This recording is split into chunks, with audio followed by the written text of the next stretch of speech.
Chapter 13 The Queen and the Princess. As Philomena stepped out of her starship, Queen Abigail ran towards Philomena, holding the hems of her royal attire, and embracing Philomena gleefully, saying, "You've finally returned. How was your trip to Titania's kingdom, my dear?" Philomena then embraced Abigail in standard Fae Kingdom fashion and answered, "Things are wonderful, and I'd love to tell you more, but there's someone in my starship that needs medical attention right away. He sustained major blood loss from a bullet wound." Abigail then immediately beckoned her royal nymph maids to take Agron to the medical station near her palace, as she asked with a worried expression to Philomena, "Did anything else go wrong out there that I should know about? Your well-being is my top priority on your royal excursions. I would even command the top members of my royal guard to protect you if need be." Philomena then gently holds Abigail's hands and answers, "You don't need to do that. I can take care of myself. After all, I knew what I was getting into going on this excursion and have already been trained in Fae martial arts and blaster handling. I know how to protect myself as well as I have my magic, which is almost as strong as my sister's." Abigail then curtsies and apologizes. "I should not be such a crybaby who's always worried about you. Sometimes I forget that about yourself. Come, let us enjoy the tales of your travels over some freshly baked cakes and some warm chocolate. I'm looking forward to what you have to say about Celine."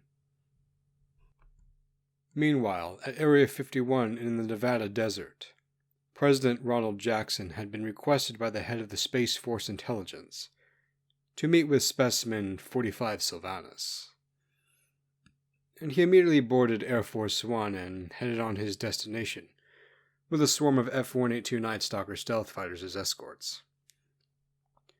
After landing, President Jackson and his bodyguards were screened for contaminants before entering the Roswell Xenobiology building to see Specimen 45 Sylvanus for themselves.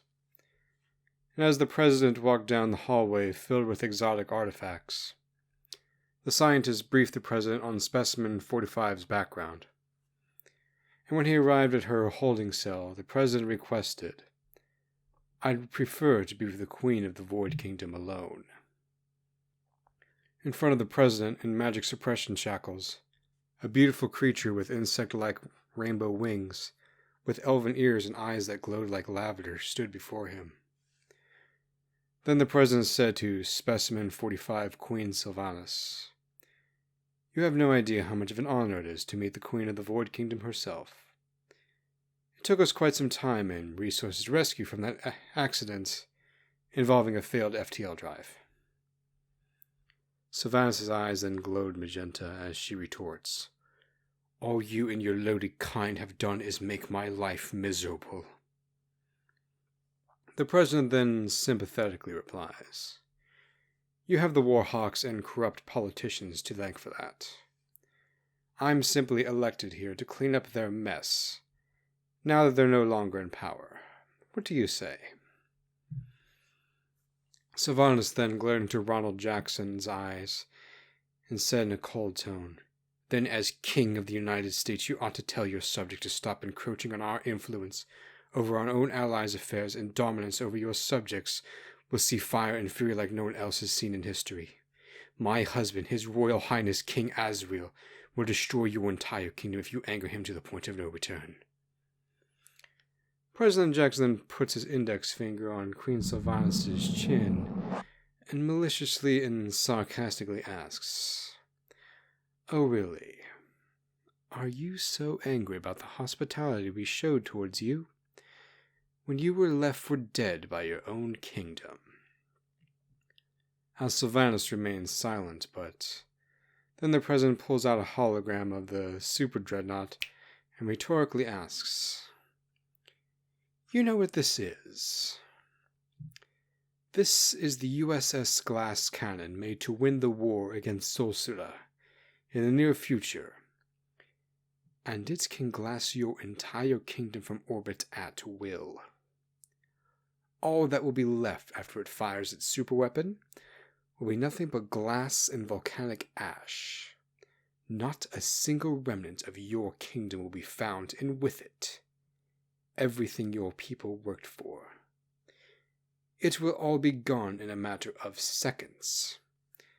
Now, just who do you think you're talking to, Your Royal Highness? Sylvanas then pulls on her chains and yells, "You monster!" President Jackson then calmly looks Sylvanas in the eyes and says, "I'm not a monster. If your husband had not resisted the liberation and prosperity of his own people, and the Warhawks getting us into this endless war with Sosira, we wouldn't have to use such force. But since he's building his forces in preparation for a potential invasion against us and a weakened Sosira, I'm going to make sure that never happens.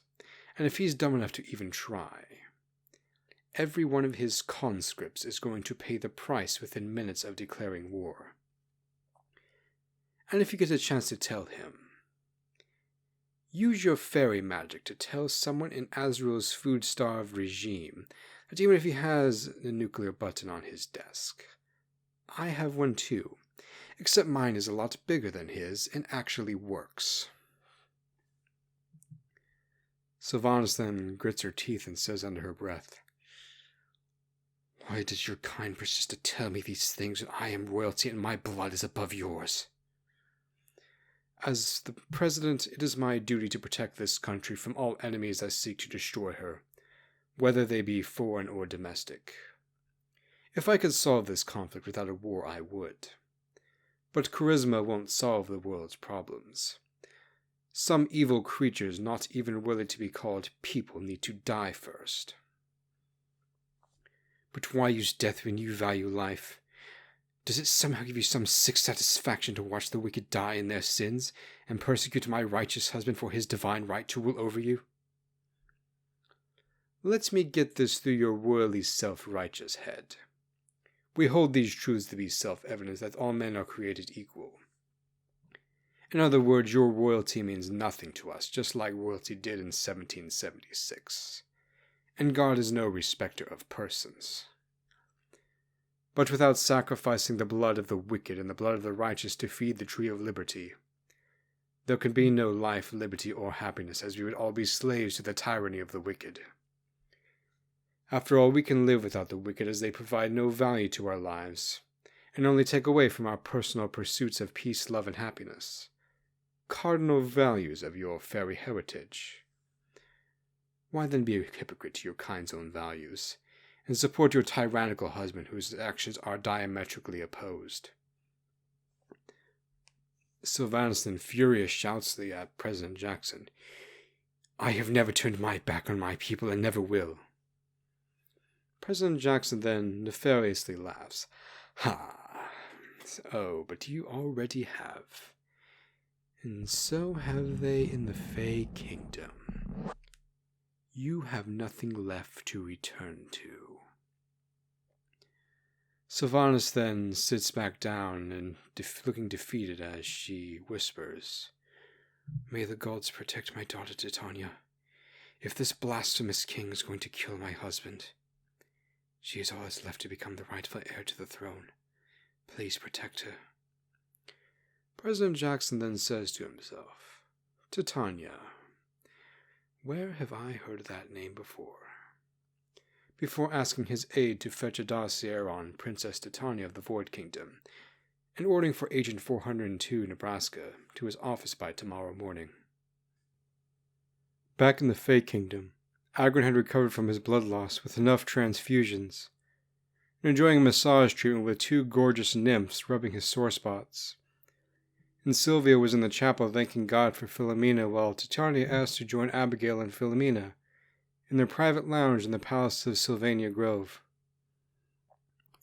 Titania then said to Abigail in a grateful tone, "It was very kind of you to allow me and my friends to stay within your palace for the time being.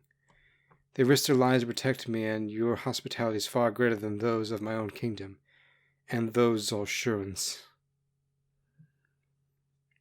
Abigail then smiled and hugged Titania as she cheerfully replies, "I gladly accept your company. I don't get very many visitors to visit me, and and pay me a visit, and it's always nice to meet new people. Now, sweet Philomena here tells me you are good friends with Edenthiel, is that right? Titania then nods her head and answers, I am, but she's more like a big sister and a mother to me than a friend.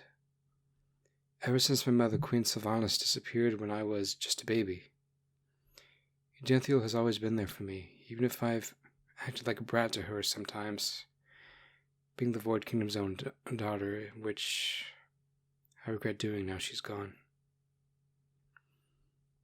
Abigail then gently holds Titania's hands as she says with wonder, Then you must be the fabled princess of the Void Kingdom, although I find it odd that you would end up here out of all places in Edenthiel's heartland.